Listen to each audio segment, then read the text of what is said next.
sectoral plays there. Okay, we have a very special guest joining us from Singapore. There's Jim Rogers, investing legend who needs no introduction really, is known for the 4,200% return that Quantum Fund made in a decade as well. Jim, great to have you with us on NDTV Profit. Let me start with your picture of the world as you see it, particularly the US markets where you've been very vociferously against the policies followed by the Fed.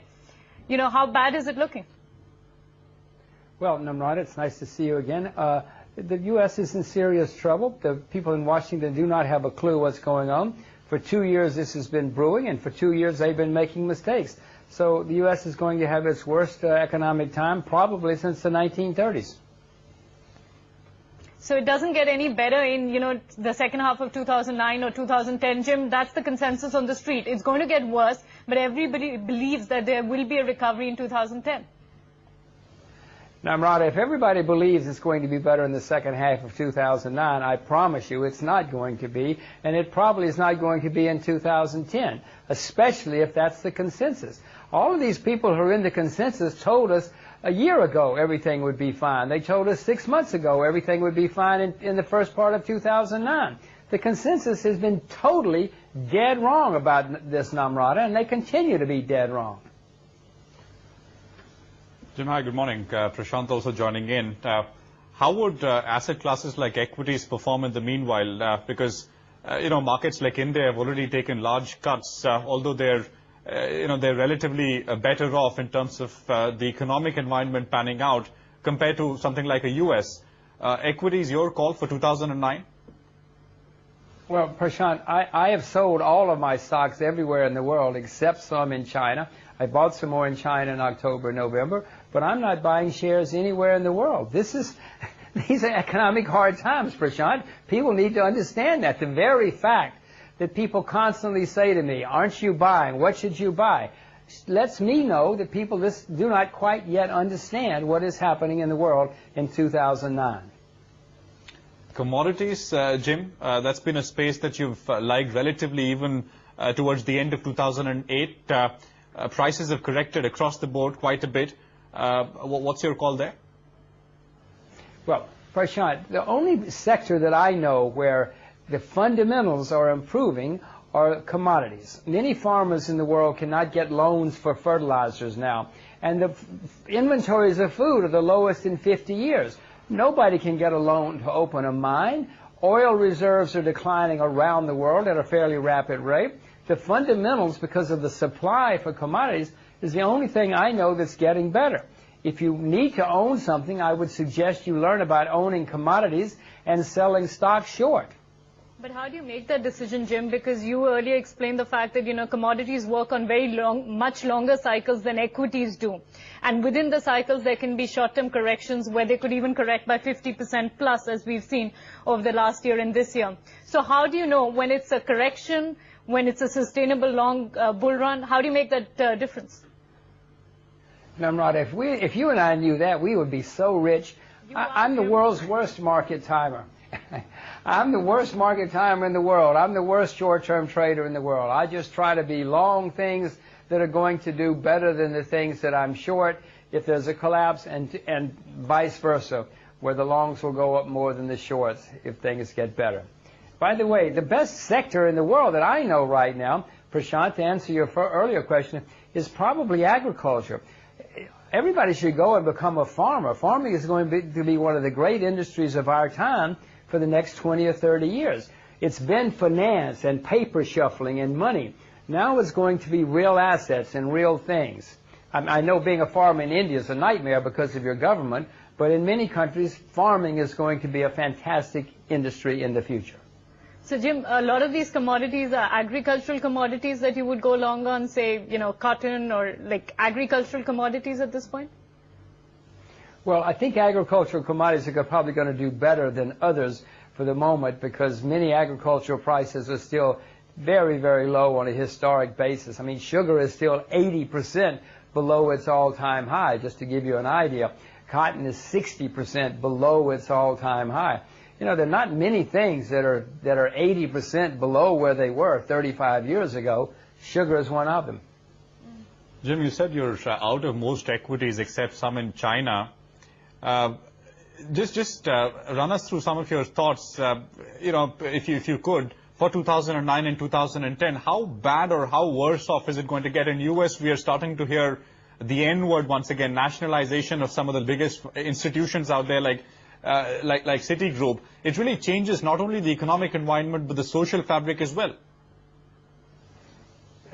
Prashant, I expect to see social unrest, civil unrest in the United States a couple of years from now. Yes, it's changing the entire situation in the United States. The United States is the largest debtor nation in the history of the world. There is a dramatic sea change taking place. The world's center is moving from the west to the east, to Asia, and many people have not figured this out yet, especially people in the United States. No, you're going to see a lot of turmoil in the United States in the next 3, 4, 5 years. How does it play out for an investor? What's actionable right now, if something at all, or just sit on cash through all of it? Well, what kind of cash, Prashant? If you own Icelandic krona, you've been wiped out. You got to own the right kind of cash. Cash is an alternative for people who don't want to try to do anything or think it's too perilous. You could learn to sell short. I am started shorting stocks again in the United States. I covered in October, November, because I thought there'd be a big rally. But now it's very clear that these people in Washington have no clue, zero understanding of what's going on. So I've started selling short again in the United States. That's one way to play it. Or, as I'm doing it, I'm long commodities and short finance for the most part. You've got out of all your dollars, U.S. dollars, Jim? No, I still own my U.S. dollars. I do plan to get out of my U.S. dollars sometimes this year. I've gotten out of some, but no, I still have my dollars because it seems that the short covering rally, it's an artificial rally, Namrata, that people are being forced to cover their shorts in the U.S. dollar, and there are huge short positions. I won't get the timing right, but I'm going to try to get out sometimes this year.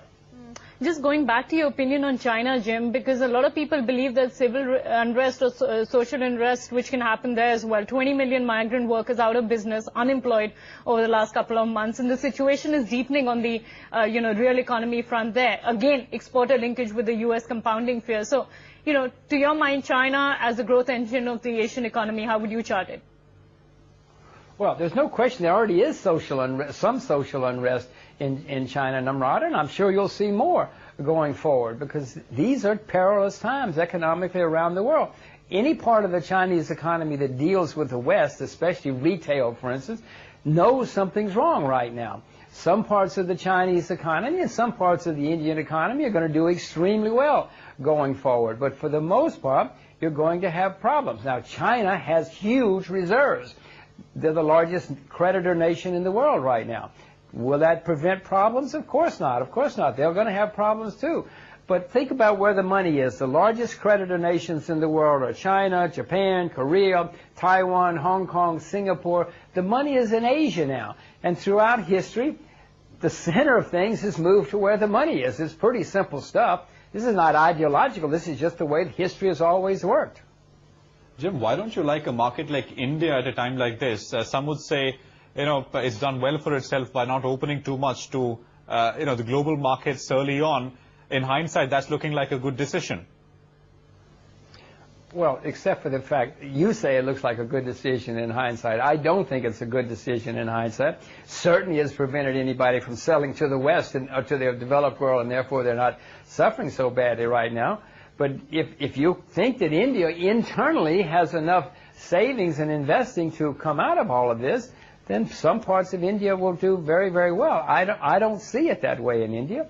You have a government that's not terribly pro-business or pro-making money. They don't particularly like people to make money in India, most of the politicians there. I mean, I don't see it. But if you see it that way, Prashant, you should by all means buy Indian shares. But I'm not so much against India right now. I'm not buying shares anywhere. It's nothing to do with India or Pakistan or Australia or any place. It's just I don't see good reasons to buy shares anywhere. But Jim, do you feel, we've got elections impending in May. Do you feel there could be big bang reforms? Because the condition from the global economic environment is so bleak, maybe the next government wants to encourage more investors like yourself to come in and they make those concessions. Namrata, if they do it, I will come and kiss their feet. But I'm telling you, I've been hearing this from Indian politicians for many, many years. I'm old enough to have heard this before. And by the way, I've heard it from many politicians in many countries. If your politicians really mean it this time, it would be fantastic for the world. It would be fantastic for India. I don't believe them. All right, Jim, pleasure speaking with you and getting your thoughts across here on NDTV. Appreciate your time and hope to see a lot more of you. Anytime. Good luck with your investments.